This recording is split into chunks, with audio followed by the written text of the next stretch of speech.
nossas Bíblias, aqueles que trouxeram ou que têm em jeito digital. Vamos abrir em Mateus, capítulo 5, versículo 23 e 24. E vamos ler e meditar e pensar sobre as Escrituras. Eu, como estou ainda a recuperar de uma faringite, talvez a pregação seja mais pequena, então eu vou pregar menos tempo. Mas, como isso é o que todos os pregadores dizem, eu vou me esforçar para realmente pregar menos tempo, para poupar a minha garganta também. Mas vou-vos convidar a ficarmos de pé juntos. Mateus, capítulo 5, versículo 23 e 24. Nós vamos saltar alguns versículos, algumas porções da palavra. Então, se perderem a alguma altura, vejam que vai sempre aparecer aqui. E diz assim: portanto, se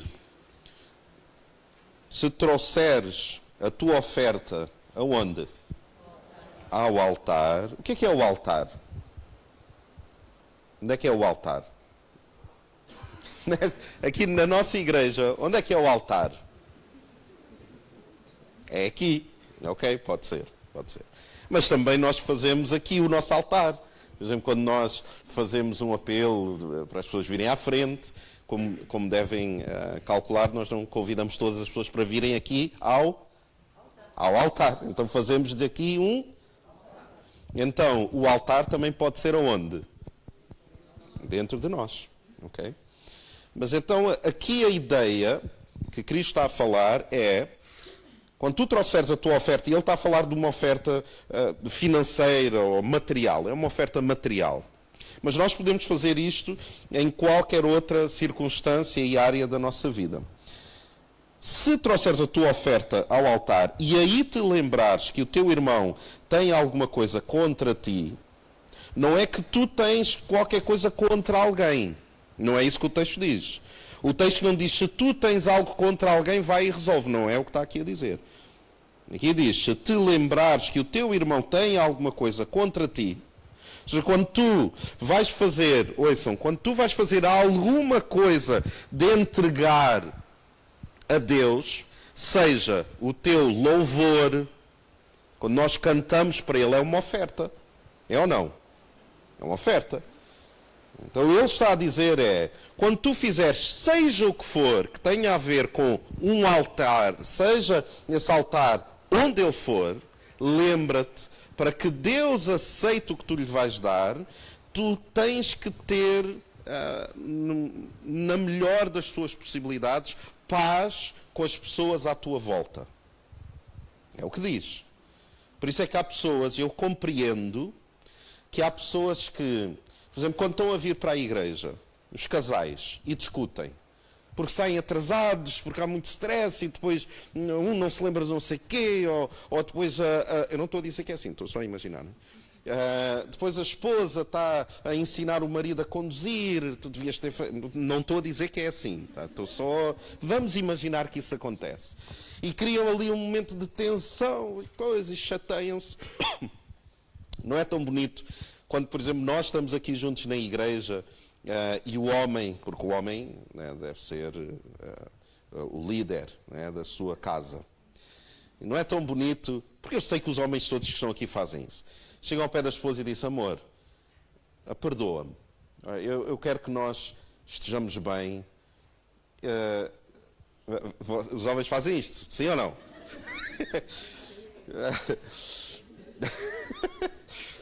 Então, quando os homens não fazem, as mulheres devem fazer. Está bem? Dizer assim: amor, amor, olha, eu quero estar bem, é-me irrelevante isso, desculpa se falei mal, qualquer coisa assim. Mas, então, quando tu tiveres alguma coisa para trazer ao altar e te lembrares que alguma pessoa tem alguma coisa contra ti, deixa ali diante do altar a tua oferta e vai reconciliar-te quando? Primeiro tem a ver com prioridade com o teu irmão e depois vem e apresenta a tua oferta. Nós vamos falar rapidamente sobre a ideia de altares. O que é o altar e o que é que nós vemos em termos das Escrituras? Qual é a importância do altar? Será que nós hoje temos colocado coisas no altar, e eu posso garantir aos irmãos que sim. E infelizmente, alguns de nós não temos colocado as coisas no altar de Deus, mas no altar da preguiça, no altar de eu sempre fui assim, no altar da nossa personalidade, no altar da distração, no altar do egoísmo, no altar de, sei lá. Porque uma das coisas que sempre me surpreende é o seguinte: se nós sabemos, nós que estamos aqui, que somos cristãos, nós fomos perdoados de muita coisa, sim ou não? De muita coisa. Então, quanto mais nós temos noção que fomos o quê? Perdoados, mais nós devemos amar. Então, como é que é possível, por exemplo, quando nós estamos a cantar para Deus, como é que é possível alguns de nós simplesmente não cantamos? Não é porque não conhecemos a letra. É simplesmente, alguns de nós não estamos nem aí. Nós estamos a olhar para a pessoa que está ao nosso lado, nós estamos a olhar, estamos a ver o tempo passar, pegamos no telemóvel, ficamos a olhar para a pessoa, seja a Filipa, seja a Ana, que está aqui a dirigir o louvor, ficamos a olhar, depois olhamos para os músicos, e depois vemos as letras, e depois vemos o Rolf a tocar, e a Carolina. E eu às vezes eu penso assim, mas será que nós nos lembramos do que é que nós fomos perdoados, do privilégio que é nós estarmos neste lugar? Será que, quando nós chegamos a este altar, será que nós temos essa consciência? Eu acho que alguns de nós não. E isso não importa se somos novos na fé ou mais antigos na fé. Como é que é possível? Pensem comigo. Tornem esta minha dúvida vossa também. Como é que é possível nós estarmos perante Deus, o Deus que nos perdoou de tanta coisa, nós estamos a cantar para Ele, Santo, Santo, Santo, e alguns de nós estamos, irmãos, não tem problema estar com as mãos nos bolsos. Está frio, eu compreendo. Mas nós estamos assim, Santo, Santo, Santo. E é uma coisa que a mim, no altar, porque nós não estamos em casa, ainda que esteja a nossa casa, nós estamos em família, como é que é possível nós fazermos isso? Eu não consigo. Só que, se isto fosse um problema meu, um questionamento meu, tudo bem. Só que não é. A própria palavra exorta-nos a nós não sermos lentos no nosso amor, não sermos lentos na demonstração dos nossos afetos. Portanto, deixe que nos diga isto. Nós, quando chegamos aqui ao púlpito, como a pastora Suzete orou e muito bem, nós temos que entregar a palavra de Deus e ajudar os irmãos a serem cada vez mais maduros na fé. Nós não estamos aqui a entreter as pessoas. Então, uma das coisas que eu digo é isto. Os pastores às vezes têm este hábito de mas eu não estou zangado. Não fiquem zangados. Eu não me importa muito isso. Eu não me importa se as pessoas para quem eu estou a falar gostam muito de mim. Isso não tem relevância, não deve ter relevância para um pastor. O pastor deve pegar na palavra de Deus e pensar assim, o que é que, a partir da palavra, não é da minha opinião, a partir da palavra de Deus, o que é que posso contribuir para que os meus irmãos possam crescer mais na sua maturidade? E eu acho que seria interessante nós reconsiderarmos a nossa postura durante o louvor e durante a adoração. A banda que está aqui não é para nos entreter. A banda que está aqui não é para tocar, para criar um bom ambiente. Eles estão a servir a Deus, mas o irmão e a irmã no seu lugar deve fazer o quê? Servir a Deus também. Então eu acho que nós temos que rever isso, cada um no seu coração. E é uma chamada de atenção, porque as pregações não são só de alegria e de coisas fantásticas. Há coisas que se chama exortação e nós devemos fazer isso. Está bem? Então, acolham isto no vosso coração. A próxima vez que nós cantarmos para Deus, lembre-se que Deus está a ver. Lembre-se que Deus está aqui. Lembre-se que isto não estamos a entreter as pessoas. Quando nós dizemos que queremos ser cheios do Espírito Santo, ouçam isto. Santo e Espírito inunda este lugar. E nós estamos assim, Santo e Espírito, não sei o quê, tu és bem-vindo a ti, inunda este lugar. Mas nós queremos mesmo que ele inunde. É que se eu quero que ele inunde, a minha postura vai ser uma postura de que eu quero muito que ele inunde. E eu não vou estar assim, Santo Espírito, és bem-vindo aqui. A coisa... já viste como é que é aquela... Não, irmãos, eu acho que nós conseguimos melhor. Está bem? Só quem concorda diz um amém. É assim, oh, irmãos, é assim. A vida espiritual tem que ser assim.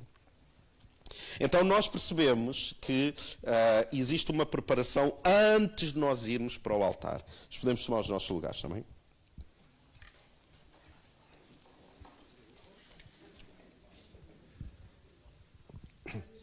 Sim. Por favor. Então eu tenho 2 pontos, rapidamente, que eu gostava de partilhar com os irmãos. Aquilo que eu partilhei antes, eu não tinha preparado isso, mas se Deus colocou no meu coração, eu acho que é útil para todos nós. E para mim também. Tá bem? Não é... Eu estava no meu lugar, aliás, eu estava ali perto das câmaras, e eu estava a filmar, e depois de filmar eu estava a ver com atenção o que é que filmei, se ficou bom ou não, e eu pensei, isto não é certo eu estar a fazer isso, neste momento não é certo. Nós estamos a pedir para que o Espírito Santo inunde este lugar, e eu estou a mexer no telemóvel a ver se o que filma... Não, eu vejo isso depois, nem que eu gravo outra vez e gravo outra vez, e então as chamadas de atenção começam em nós. Não é apenas nós estamos num lugar elevado e chamamos a atenção aos outros. Não, a chamada de atenção serve para mim também. Quando eu estou no meu lugar, eu não tenho que estar a pensar em mais nada sem ser no Espírito de Deus que está neste lugar e que eu quero que realmente Ele inunde este lugar. Okay? Gênesis 35, e nós vamos falar sobre 2 utilidades, 2 maneiras que a narrativa bíblica fala acerca do altar.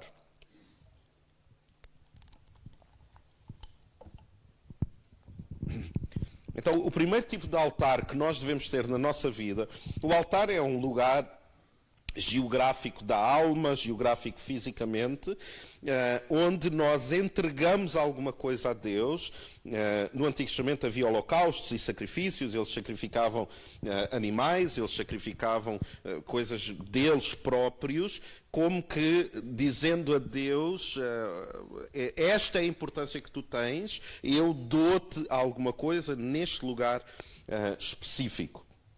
Então nós percebemos que o primeiro ponto é este: nós devemos ter um altar feito para um memorial, para memória. Quando alguma coisa acontece na nossa vida, nós devemos fazer daquele evento um memorial para a nossa vida, para nós nos lembrarmos que Deus, em certa altura, Ele fez algo milagroso na nossa vida, Ele trouxe alguém à nossa vida que veio salvar a nossa vida, Ele trouxe alguém à nossa vida que veio mudar as circunstâncias. Então nós fazemos daquele momento, daquele evento, um memorial.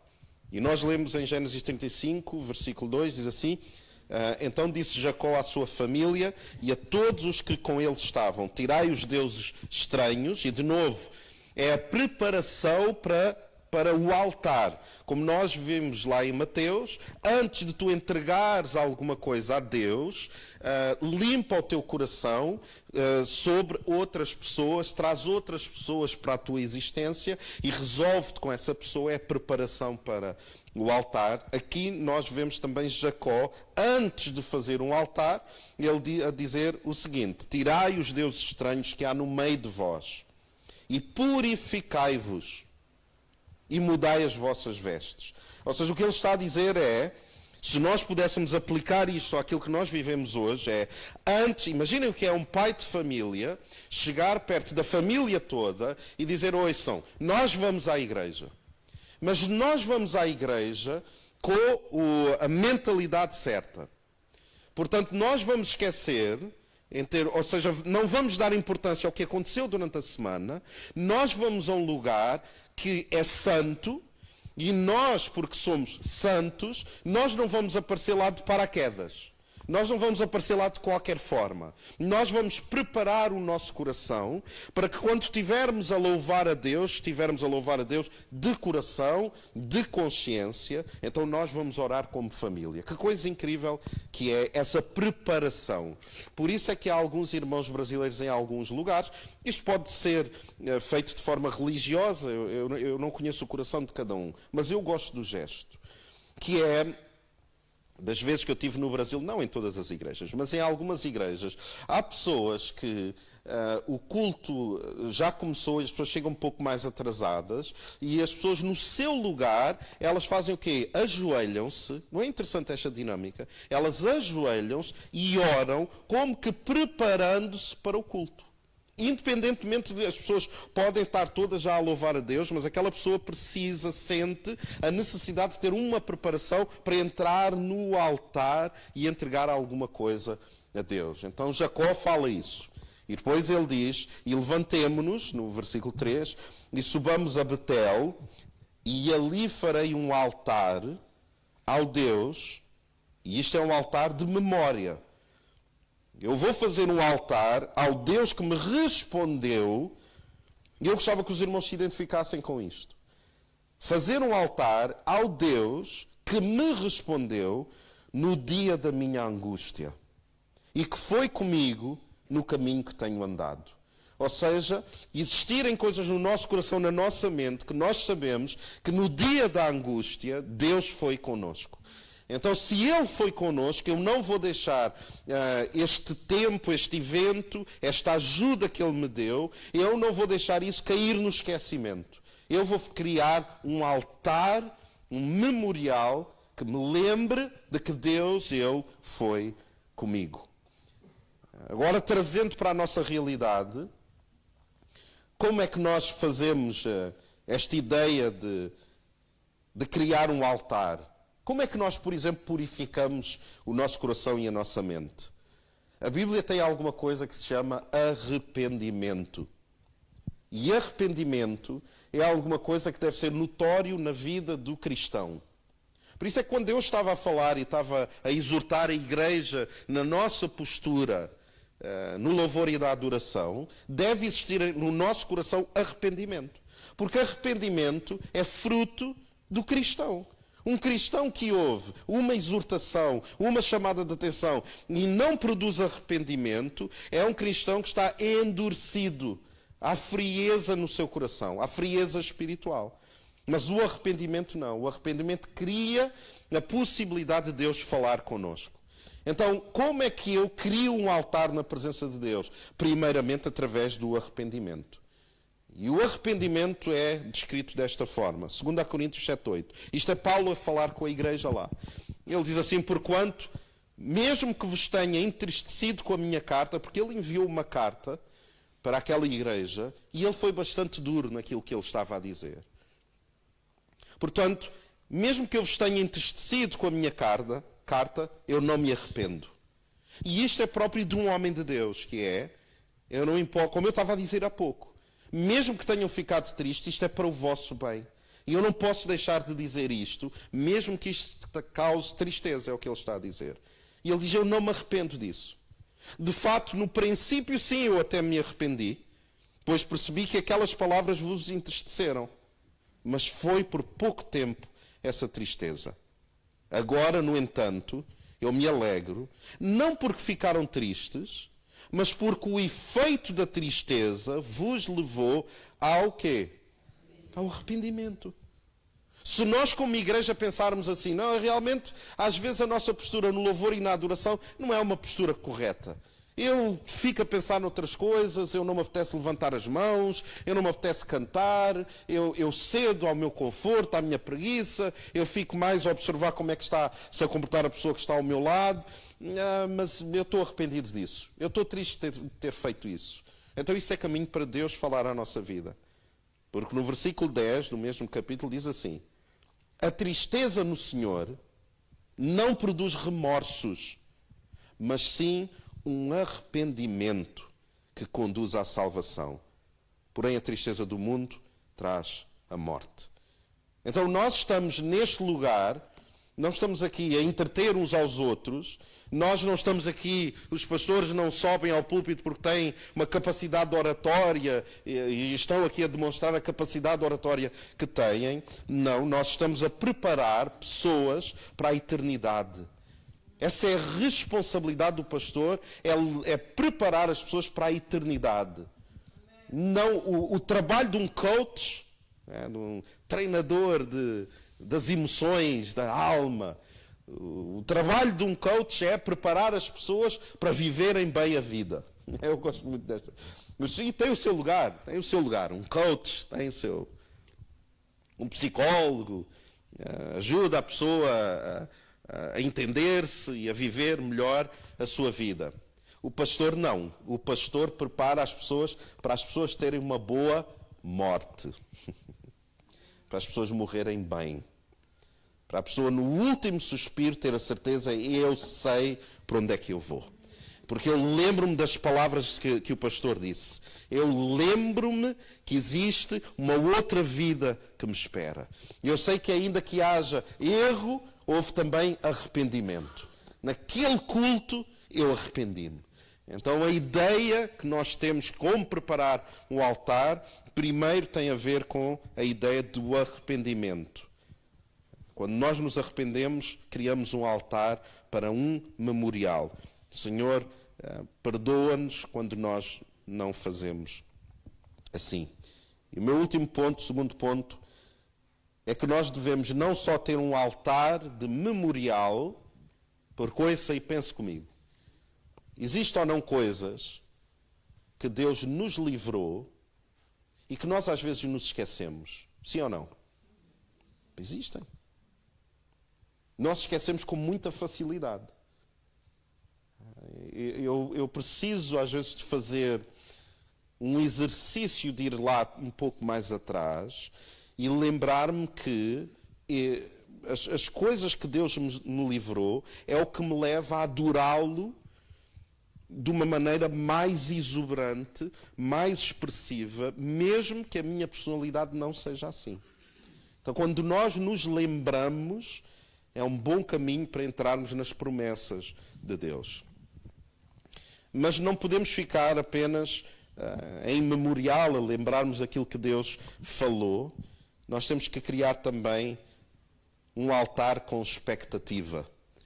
Não apenas lembrar o passado, mas ter expectativa do que Deus irá fazer.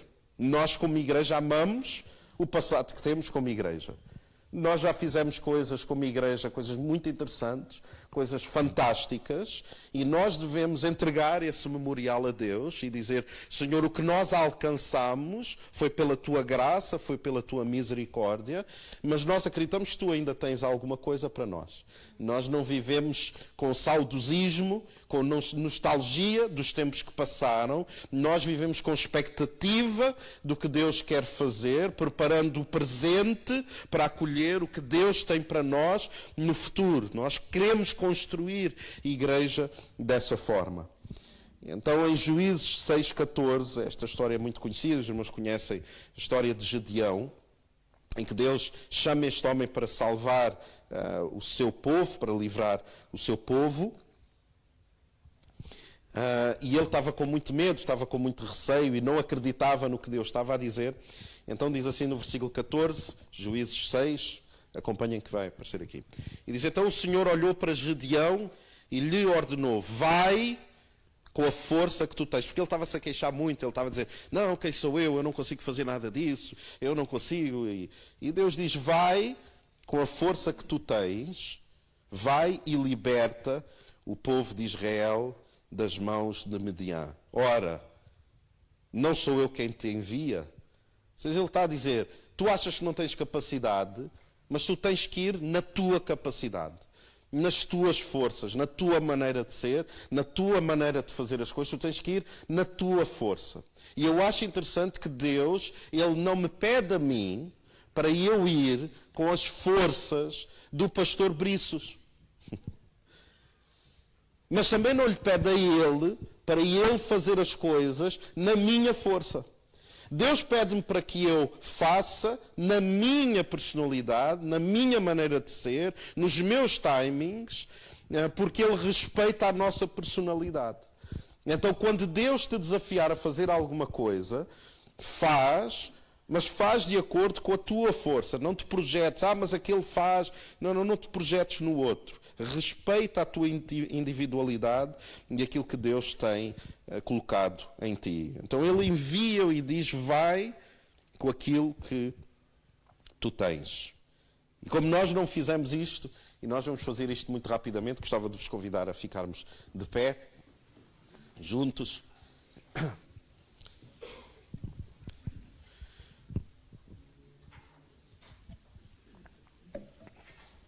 E eu já estou quase a terminar. Vou pedir, o Júnior vai-me ajudar também. A garganta está uma alegria aqui. Isto parece que está aqui uma festa de alfinetes e... Mas nós vamos sair do nosso lugar e encontrar 3 pessoas incríveis. E vamos dizer assim, vai com a tua força. Vamos lá, dar um abraço a 3 pessoas e dizer, vai com a tua força.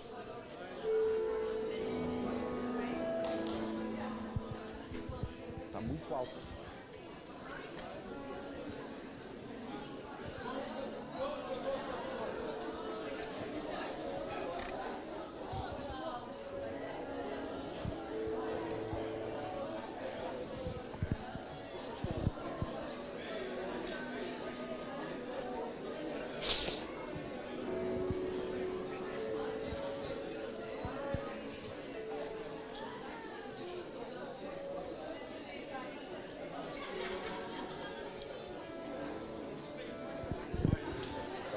Força, meu Dionísio.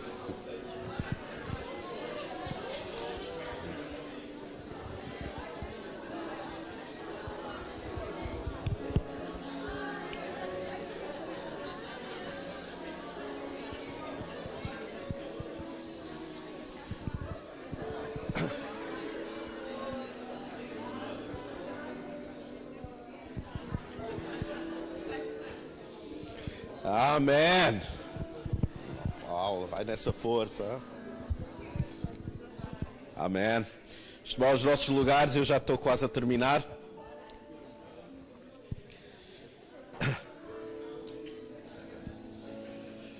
Vai na tua força. O que tens para fazer, faz na tua força, nos teus tempos. Porque nós, na verdade, nós temos uma fé que move montanhas. Nós temos uma voz como a voz que derrubou os muros em Jericó. Nós temos uma alegria que não pode ser explicada. Temos um gozo que não pode ser contido. Nós temos uma paz que ultrapassa todo o entendimento. Temos uma graça que é suficiente. Uma unção que quebra o jugo. Nós temos um destino que não pode ser impedido. Uma misericórdia nova a cada manhã. Tu tens a força do Pai, o poder do Espírito Santo e a vida de Jesus Cristo dentro de ti. Então vai na tua força, por mais pequena que seja, vai nessa força. Então o versículo 24 diz que Gedeão então ergueu ali um altar em honra a Yahweh e o chamou Yahweh Shalom. O Senhor é a nossa paz.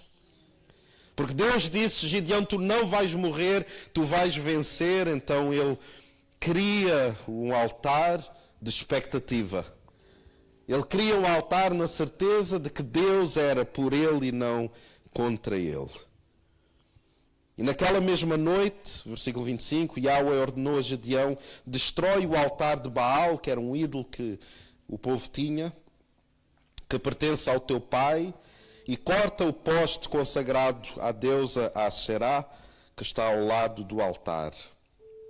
Em seguida, ou seja, era um lembrete que eles serviam falsos deuses, que estavam oprimidos, era um sinal da derrota que eles estavam a viver. Então ele diz, olhem, os postes que foram feitos Acompanhe o meu raciocínio, por favor. Os postes que foram feitos, que foram erguidos para idolatria, corta esses postes. Versículo 26. Em seguida, construirás para Yahweh, o teu Deus, Jeová, nesse mesmo lugar, um altar bem preparado. Tomarás então o segundo novilho e irás oferecer em holocausto no altar. E agora vejam se isto não é interessante. E usarás a madeira do poste que derrubaste como lenha.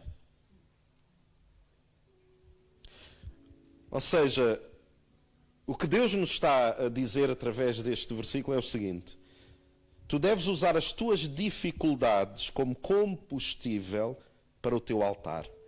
Ou seja, aquilo que estava errado, Deus diz a Gedeão assim: olha, corta o que está errado, mas não desperdices.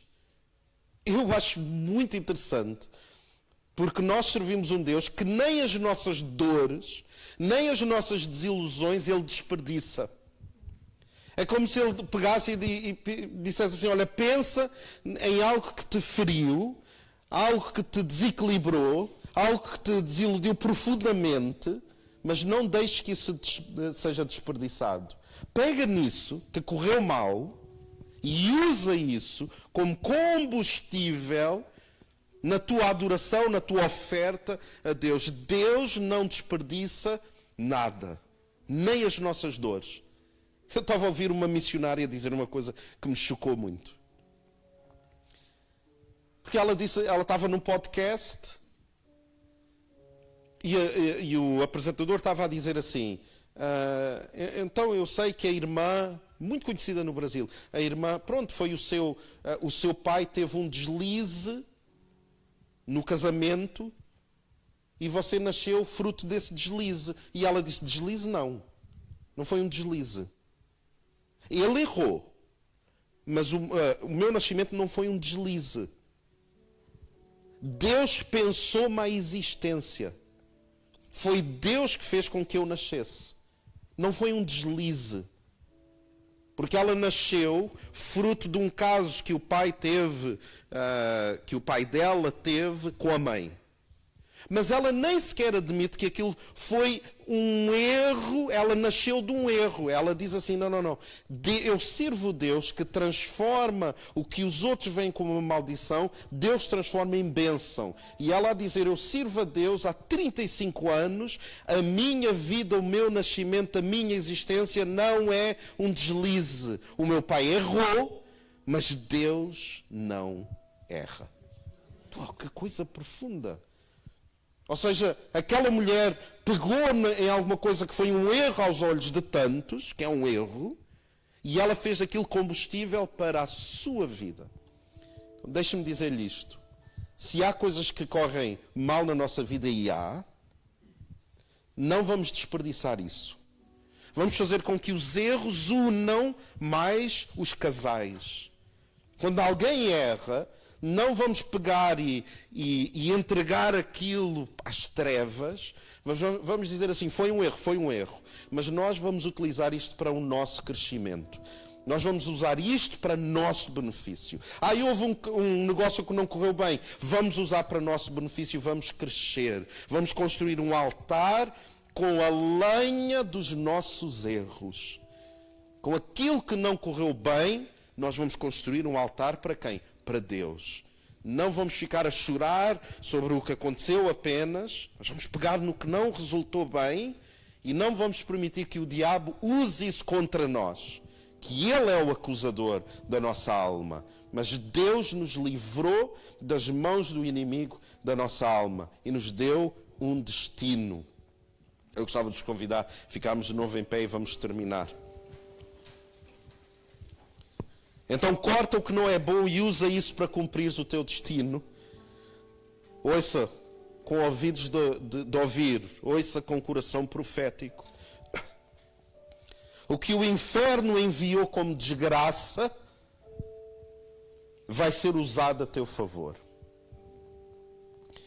Por isso, levanta-te. Quando nós nos levantamos, não é apenas de uma forma física, é de uma forma profética. Nos erros, nós levantamo-nos dos erros. Quando nos arrastamos, quando estamos caídos no chão, nós levantamo-nos de cabeça erguida, sabendo que Deus vai usar o mal para o nosso bem. Deus tem essa capacidade. Então levanta-te e obedece como Noé obedeceu. Levanta-te e crê como Abraão. Levanta-te e luta como Jacó. Levanta-te e sonha como José. Levanta-te e conquista como Josué. Levanta-te e ora como Ana. Dança e louva a Deus como Davi o fez. Levanta-te e reina como a rainha Esther. Levanta-te e profetiza como Elias. Sê corajoso como Eliseu. Levanta-te e clama como o cego Bartimeu. Levanta-te e prega como Estevão. Que pregação incrível, primeiro mártir. Levanta-te da sepultura da normalidade e muda o teu mundo. O mal que o inimigo projetou, Deus transforma em bem. E nós somos testemunhas disso mesmo. Vamos fechar os nossos olhos, vamos orar. Está bem? Senhor, ajuda-nos a sair do mundo da teoria, de apenas ouvirmos a Tua palavra, mas ajuda-nos a materializar a Tua palavra no nosso coração. Ajuda-nos a que cada um de nós que está neste lugar se possa identificar com situações onde o inimigo criou para o mal, mas Tu transformaste em bem para o Teu povo. Então, quando nós sairmos deste lugar, que possamos sair com esta lembrança de que tudo o que o inimigo projeta para o mal, Tu irás transformar em bem. Ajuda-nos a ter essa perspectiva e ajuda-nos a criar altares de lembrança daquilo que Tu nos livraste, mas altares cheios de expectativa pela vida que Tu tens para nós, para as nossas famílias, para os nossos empregos, para a nossa saúde, para a nossa espiritualidade, para a nossa igreja, para esta cidade, para a nossa nação. Senhor, Tu já livraste esta nação em tantas circunstâncias, Senhor, e tudo o que Tu fazes é sempre contrariando o mal projetado, e existe tanto mal no mundo a ser projetado. Ajuda-nos a criar altares cheios de expectativa sobre o bem que Tu irás fazer. Que não sejamos profetas da desgraça, que não sejamos conhecidos apenas pela nossa opinião sobre o que está errado, mas que sejamos conhecidos por homens e mulheres de esperança, que ainda que tudo pareça mal, nós queremos que Deus ama a nossa nação, Deus ama esta igreja, Deus ama esta cidade. Então ajuda-nos a alcançar as pessoas à nossa volta, cheios de expectativa daquilo que Tu irás com toda a certeza fazer. E nós clamamos isso no nome que é acima de todo o nome, no nome poderoso de Jesus. Amém. Amém. Deus abençoe.